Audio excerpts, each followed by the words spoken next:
Welcome to the Diversity Connector podcast, where we explore the rich tapestry of human experiences. I'm your host, Gertrude Mache, and I'd like to acknowledge the traditional custodians of the country on which we meet today. I would also like to pay my respects to elders, past, present, and emerging, and together as we dive into conversations that bridge cultures, challenge stereotypes, and celebrate the unique perspectives each of us brings to the table. Each episode is a journey through stories and insights from a kaleidoscope of voices, each sharing their colorful narrative. Whether you're at home, on the go, or just anywhere in between, you're now part of a community that values understanding, inclusivity, and the beauty of diversity. So plug in your headphones, get comfortable, and let's connect through the power of our shared stories. Welcome, and thank you for joining us on the Diversity Connector podcast. Hello, everybody, and welcome back to the Diversity Connector. This is Gertrude Mache here in beautiful Melbourne, Australia. And today I am graced with the presence of yet another fascinating woman. Welcome, welcome, welcome to our tribe. Please tell everybody your full name, where you're based, and share your story with us today.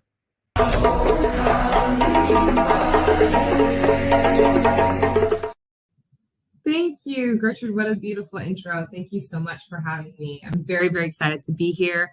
Hello, world. My name is Sarah Hassaine. I am currently based in San Diego, California. I'm actually ethnically North African. I'm born in Algeria, and we came to the United States when I was a year old. I work for actually a company that's based in Australia, and I currently have lived in about 4 different countries and different states across the United States. I've had the privilege and the opportunity to travel the world at a very young age. We used to go back to Algeria all the time, every summer. I have 76 first cousins, and I have 20 uncles and aunts, just direct.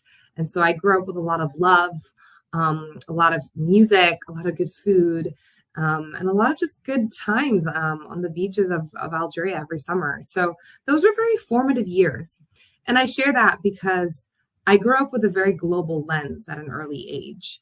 With that, I studied international relations when I graduated with my undergraduate degree, my bachelor's from the University of California, San Diego. And I traveled abroad. I moved to Lebanon, where I worked in refugee camps. I did socioeconomic assessments with European organizations to help drive social improvements and access to healthcare and education for refugees in different parts of the world. And then I moved to Washington, D.C., the capital of the United States, where I continued doing a lot of international development work, democracy development work, and from there pivoted into government consulting and then tech. I've now actually been in the inclusion and diversity space for 10 years, which is what brings me here today. I moved back to San Diego after living in different parts of the world, and I came to lead projects and initiatives and programs around inclusion building in companies. I currently work at ResMed, and we are based in the United States as well as Australia. And we're a company that helps people breathe better at night. We make CPAP machines, and I lead the global department for inclusion and diversity. So I help us think about how much more inclusive can we be when we think about our products, when we think about our policies, our apps, our websites, our behaviors, making sure that there is a place that everyone belongs. And when I say everyone, we're thinking everyone of all abilities, of all like neurodiversity, making sure that if you're a veteran of any gender, of any race, faith, that you belong and you feel welcomed at ResMed. And so I get to have that mandate to really help us think through how we design our products and how we really think about our behaviors and our policies and practices. I've been doing this work for almost 10 years. This isn't something new. And I think a lot of times, especially after George Floyd in the last few years, there are a lot of companies that have allotted headcount for inclusion and diversity. But this is work that's been done for many years. And I started this role kind of doing these kinds of things actually 10 years ago when I was at Amazon. I was living in Seattle and we were struggling to hire women and retain women in the workplace. And this was something that became a concerted project and effort, how we market to women, how we talk to women at conferences, how do we interview women. And so there were a lot of initiatives for different communities already starting, and that was maybe within a business unit or within a certain project. And so I started there. And I love that work. I love the creativity it allowed. It allowed me also a lot of cool connections with different people. But for me, it's the strategy. Diversity and inclusion, when you think about how you want to incorporate or run that in a business, it is a strategy. You not only do you have to understand the business, but you also have to understand people very well and build relationships and be very strategic in your messaging, your marketing, and your brand. And so leaning more into this space and being more and more engaged at Amazon, I moved over to Qualcomm, which is a very large multinational company that makes chips.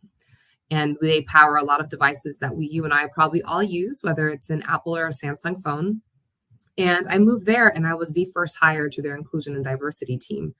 And I got to really focus on conference engagement, trainings, really thinking through how to support leaders and how can they really build teams that were working and cohesively and creating synergy amongst different people, and what were our hiring practices looking like. So really thinking through the sourcing practices as well. So I did that for 5 years and then moved over to ResMed so that I could build an entire team and strategy. And I've been here now a little over 3 years. And so it's been a wonderful journey.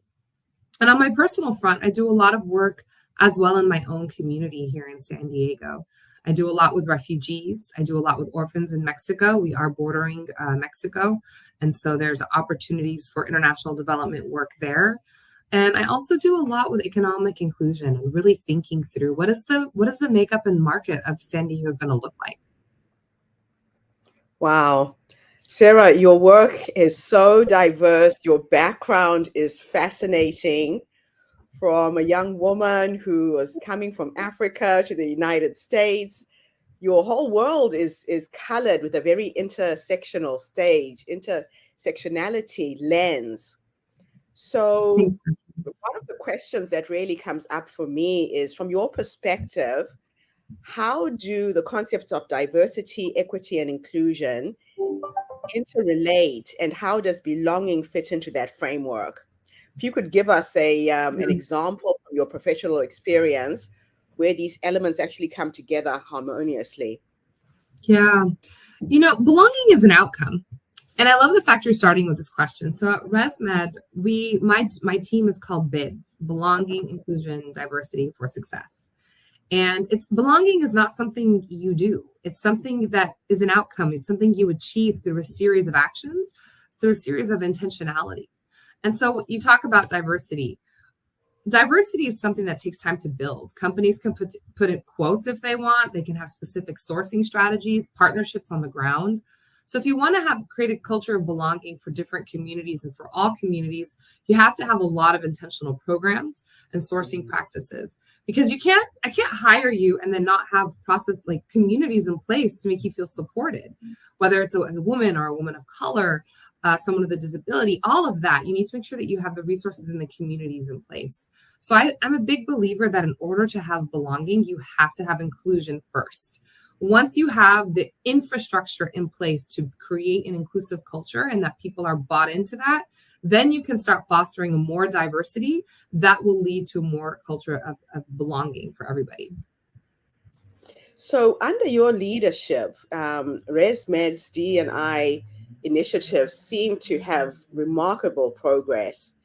Can you walk us through the key elements of your strategy, your vision for the company's diversity and inclusion goals? Yeah, thank you. I appreciate that. So when I came in, nothing existed. And I come in, I always say it's very important to be a neutral party. And you, as anyone coming in to understand what is the right D&I approach, there's no stakeholder that you do not talk to. What I did was I literally spoke with every single business unit, with leaders, with middle managers, with incoming talent. You want to make sure that you get a holistic approach of what does the culture mean to them? What does inclusion look like? What would they like to see? Where would they like it to go? That took me about 3 or 4 months to really understand the pulse and the perspectives, because what I'm doing at ResMed may not work at another company. And so you really have to think about what does inclusion look like for this company? What are their needs? Because we're very global, we're over in 40 countries, we're already very multinational, very diverse. What does that mean, right? In China, it's going to mean something very different than Brazil, than France, and the United States. And so I had to put together a strategy, and I built something four-pronged. And then in each country, sometimes in each region, how I show up, how I brand, how I message, and what we do varies. So I have a very localized approach, Gertrude, to your point. So my 4 pillars are: number 1, inclusive leadership, making sure that we think through the employee experience, and that's a streamlined, holistic, inclusive experience. Then there's the policies and practices, everything from your legal, your financial, your reporting, your sourcing, your learning and development. All of that is the second pillar. Then we look at product and how we think about accessibility, inclusive design. And then the fourth is the brand. How is the brand showing up externally, and where is it showing up? So that's what I built, but that wouldn't be the same maybe for a B2B company versus a B2C company. And then with that, we went from 3 ERGs when I started to now 17. And every ERG is going to do something different. Right now, we're acknowledging Disability Awareness Week in Europe, but then we may be acknowledging something else in Canada. Kuala Lumpur, we're doing Diwali in India and other parts of the world. So I'm very, very intentional with how we show up and where we show up. And that keeps us very busy. Wow. So what have been some of the biggest challenges that you've encountered, and how have you overcome them? Resources and prioritization. I will say, and this isn't just a now thing, it's all D&I leaders. So I'll speak on behalf of the industry. And I face this in a lot of places where I've worked, is that companies are still adjusting to what they are willing to invest and how much they're willing to hire. And that will limit definitely the scale and ability of what a department can actually do in terms of impact. So my number one challenge, and what keeps me up at night, is resources and being able to be constantly creative with what I do have. And the second part is buy-in, making sure that you're getting that engagement from middle managers and getting employees to give themselves permission to engage or to learn or to grow. A lot of times I will go to departments and say, I have this awesome solution for you. I have this idea, but they won't prioritize it. And so really making sure that you're constantly thinking of ways that it's driving value to the business and that leaders are aligned with you on how that's going to result in an ROI for them. That's wonderful. Now, let's go a little bit now to design and the diverse trials of the masks that you produce.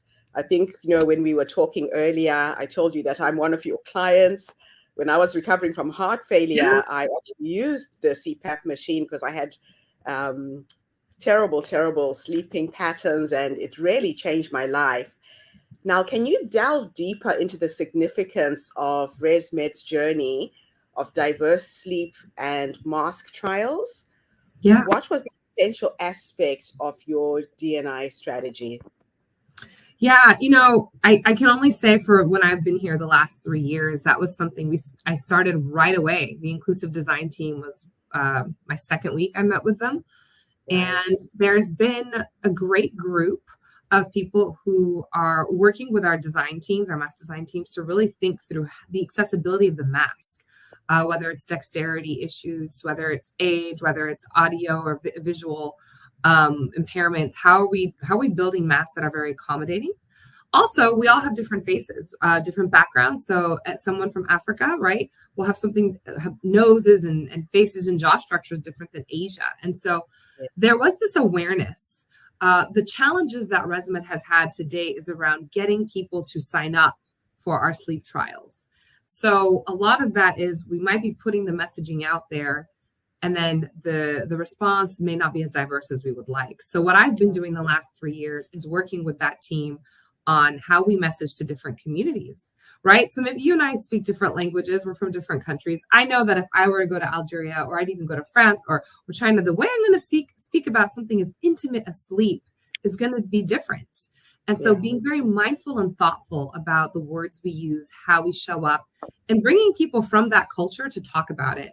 So we've had much more intention. We've seen year-on-year growth for gender and for age and for races, different races. So we're seeing more intentionality because we've had to put together different marketing campaigns, whether it was social media and email blasts, and really going actually to some community organizations as well, tabling, talking about ResMed, talking about the value of a sleep test. So I love this work because you're really trying to get people to take responsibility for their health, and it helps us collect better data. We won't have the data unless people engage with us, so that we can collect that data to have more of a global representation. That's absolutely wonderful. So, as someone who advises and upskills leaders worldwide, how do you approach challenging conversations about D&I with senior leadership, and what strategies have been most effective in driving change? Yeah, I joke with my family sometimes, like nothing scares me anymore. I remember just, long time ago in my career being nervous about these meetings. Now it's just like, whatever. I will say it's so important to approach these conversations with empathy and coming where people are coming at conversations and understanding where their starting point is and where are they at, and meeting them where they're at. So with every leader, every CEO I've worked with, every executive I've worked with, I actually spend a lot of time listening. I'm not here to talk, I'm here to understand. And then I'm hoping to kind of, with their base of understanding, see what's important to them. So if you're working for a leader that really values, for example, ROI, and they're very, we're very driven by, investors or money or certain things, then you have to kind of approach it that way. Or if maybe they're more people focused, approach it that way. But you have to understand what drives your audience. What do they value? And take that and work with that, because there is a business case for inclusion and diversity from every angle that you want to take it. And so I am constantly looking at it from their perspective and calibrating against their needs. And so if it's talent development that they're worried, then let's talk about the behaviors you need to develop your talent. I also will say data helps. If you're walking into a meeting with a leader, and this happens to me all the time, I come in with their organizational data, and then I come in with a solution. I never go to a meeting without a solution. And that's really important. There's that line that says you don't have a problem unless you have a solution. And that's something that I lead by, because it's so important not to come in and just say, well, here's the situation and leave the meeting. I want to come in and say, here's what we can do, and here's the value it's going to bring you, and here's how it's going to make your business better. I love that. So my last question for you is, being multilingual and having a passion for travel, how has your personal experiences and exposure to various cultures influenced your perspective on diversity and inclusion in the corporate world? I think my dad was the best gift he gave us, was that experience of travel. I don't, there are people I think that focus on differences first. I was never raised that way. We're all the same. And I got that exposure at a very young age. And I don't look for dividing factors. I always like to start off conversations and relationships and friendships with what connects us. And most things connect humans. And so I will say that my travels have opened my eyes. And when I travel to this day, I like to do local things. I don't want to go I want to do what locals do. I want to immerse myself and learn. I think there's so much beauty out there that people don't take advantage of. And I don't know if it's out of fear or discomfort, but I've learned the most when I'm uncomfortable. And then if you lean into it, you end up with a much richer experience.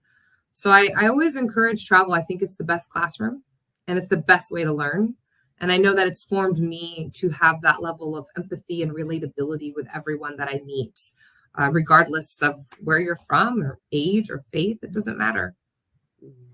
They do say that when you travel, you come back a completely different person, and that every single person is a door into other worlds if you take the time to tune in and listen and experience their experiences.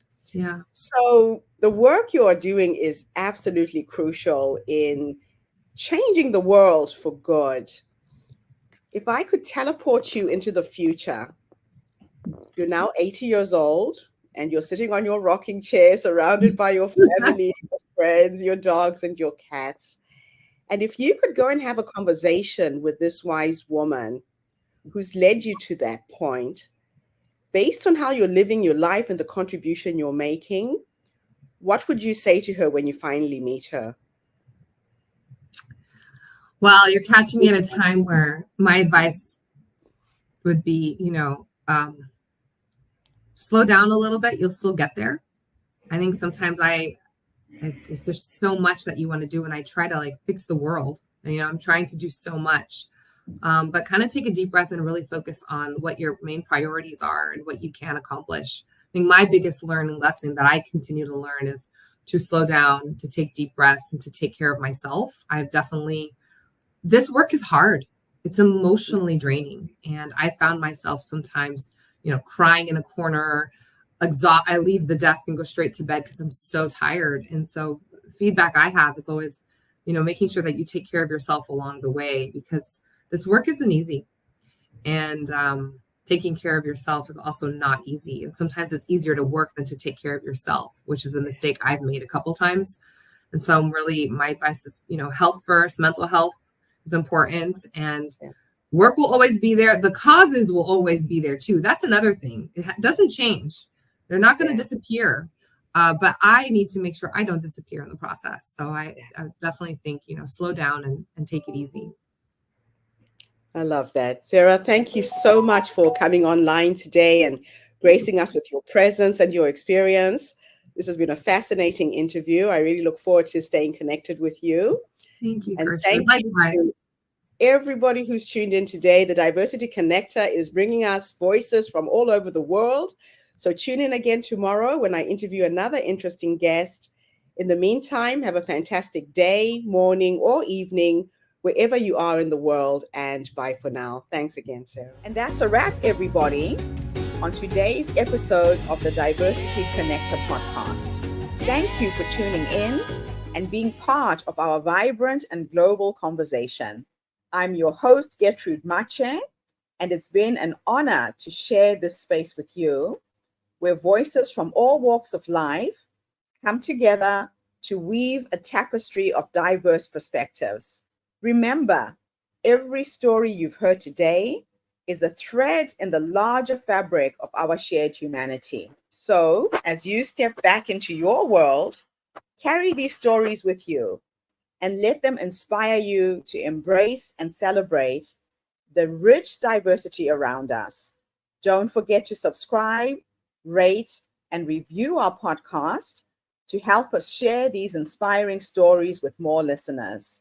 Do follow us on social media by looking for the Diversity Connector podcast for more updates. Until then, keep connecting, keep listening, and keep celebrating the beauty of diversity. This is the Diversity Connector podcast signing off. Stay curious, stay open, and definitely